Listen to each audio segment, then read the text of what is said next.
Osmanlı'dan Cumhuriyete uzanan hikayeleriyle en çok merak edilen ailelerden biri olan Şakir Paşa ve ailesi hakkındaki video serimizin bu bölümünde ailenin en büyük kızı Hakiye Koral'ın gerçek yaşam hikayesini sizlerle buluşturalım. 1893 yılında Şakir Bey ve İsmet Hanım'ın en büyük kızları olarak dünyaya gelen Hakiye Hanım, Türkiye'nin ilk kadın seramik sanatçısı ünlü Füreyya Koral'ın annesidir. Hakiye Hanım'ın eşi ise İstiklal Madalyası sahibi Korgeneral Mehmet Emin Koral'dır. Şakir Paşa'nın kızı Hakiye Hanım'la Emin Bey'in evlenmesinden sonra, yeni evli çift ilk olarak Halıcıköy'de Emin Bey'in ailesinin yanında kalmaya çalışmışlar, ancak Hakiye Hanım kitap okunmayan, müzik çalınmayan, kadınların ve erkeklerin bir arada oturmadıkları bu hayata alışamamış ve 9 ay sonra kendi ailesinin yanına Büyükada'daki köşke yerleşmiştir.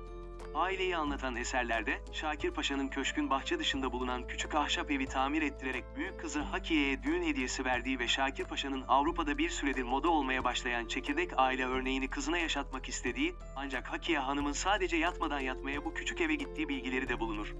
Görevi nedeniyle Emin Bey'in İzmir'e tayini çıktığında ilk başta Hakiye Hanım ile kızı Füreyya İstanbul'da kalmayı tercih etmişlerse de bir süre sonra onlar da İzmir'e taşınmışlardır. Burada ailenin en yakınlarından biri de Atatürk'ün eşi Latife Hanım olmuştur. O kadar ki, davetli sayısı hayli dar tutulmuş olan Latife Hanım ile Atatürk'ün nikahında, Emin Paşa ile eşi Hakiye Hanım da bulunmuştur. Emin Paşa'nın 1929 yılında emekli olmasından sonra aile tekrar İstanbul'a taşınmıştır. Birinci Dünya Savaşı yıllarında gönüllü hasta bakıcılık yapan Hakiye Hanım, ilerleyen yıllarda İstanbul Belediyesi'nde meclis üyeliği görevinde bulunmuştur.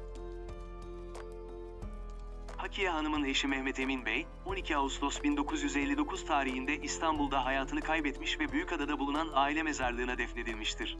1971 yılında hayata gözlerini yuman Hakiye Hanım ile 1997 yılında aramızdan ayrılan kızları Füreyya Koral'ın mezarları da aynı yerde ve yan yanadır.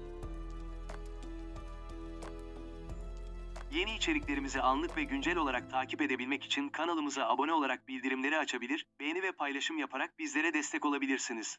Yeni içeriklerde buluşana kadar sağlıkla ve mutlulukla kalın.